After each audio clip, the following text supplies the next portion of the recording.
Hey, Jeff Blanchard here, physical therapist with Therapeutic Associates, and welcome to today's episode of Mobility Monday.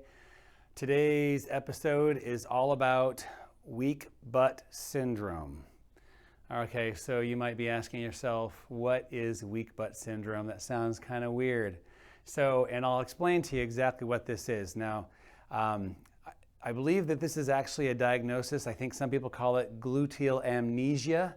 But it's all part of the same thing. And what it is it's something that affects many Americans and probably people world around today because of one thing, and that thing is sitting.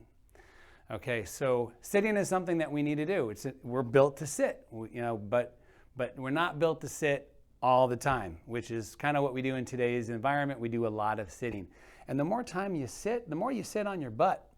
And the more you start to lose the connection between your brain and the muscles that are in your buttocks.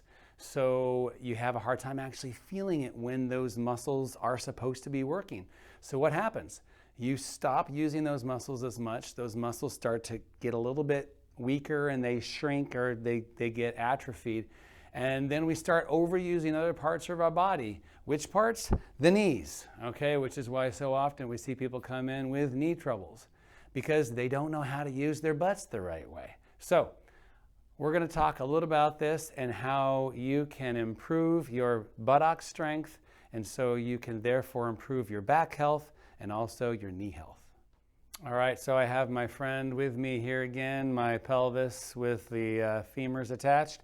As in last time. So we talked a little bit about the hip last time. So now what we don't have on this model is we don't have the muscles, obviously, we just have bone.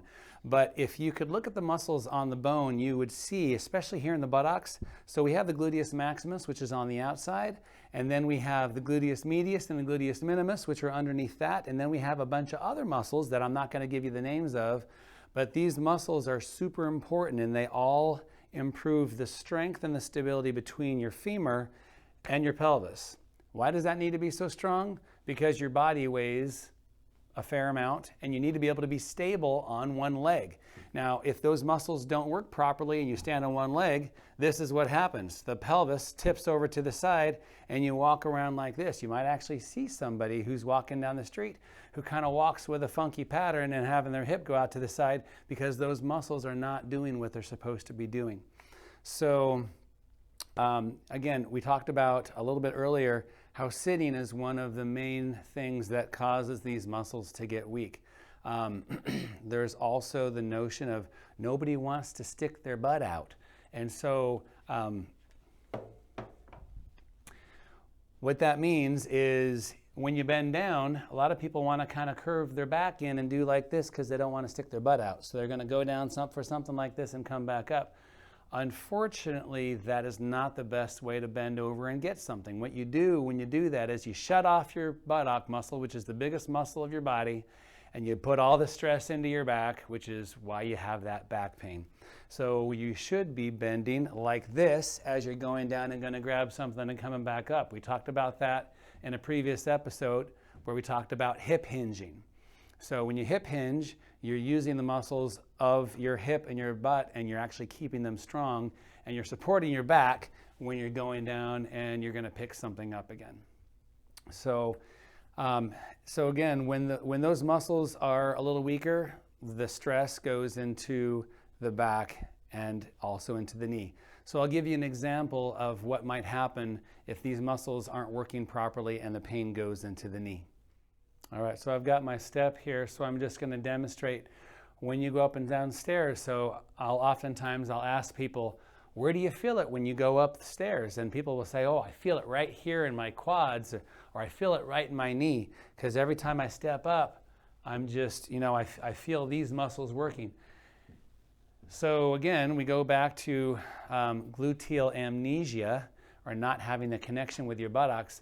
So can you better use the muscles of your buttocks and the back of your leg to go up the stairs? The answer is yes. You just have to think about it and create a connection between your brain and those muscles. So right now I'm going to step up with just my quad. I'm going to try to shut my buttock muscles off. Okay, so there's more kind of a knee step up. So and I'm kind of just contracting these muscles in the front of my leg. So now I'm going to try to use the muscles here in the back. I'm going to do that and bring myself right up. So these muscles are the ones that are working as I come up the step. So a really good practice is the next time you go up the stairs, try to feel your butt working, okay?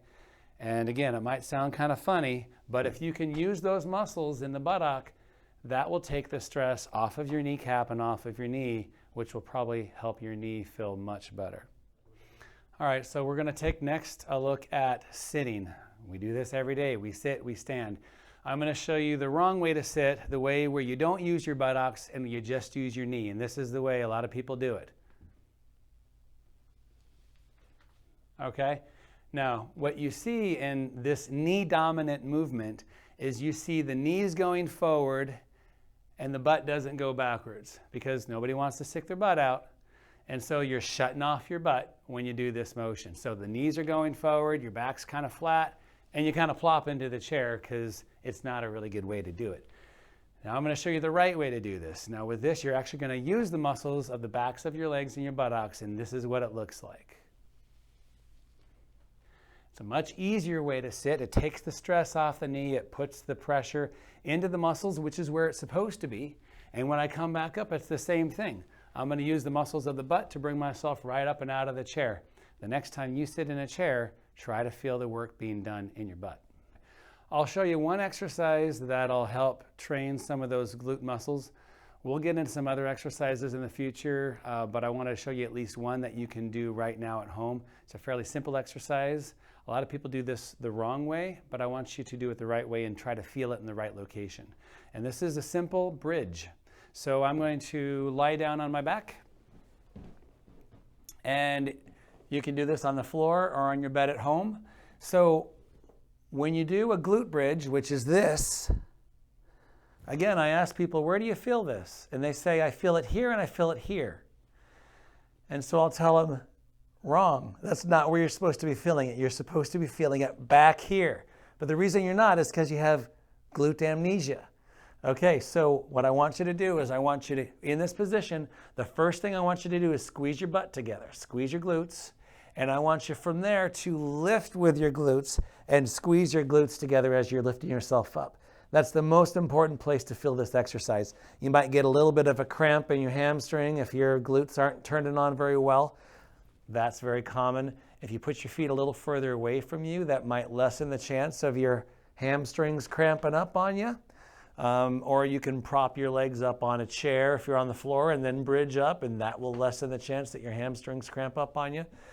But again, the goal here being you want to feel the glutes working, you want to feel those buttocks turning on as you're lifting yourself up, and you're holding your position for about 5 seconds.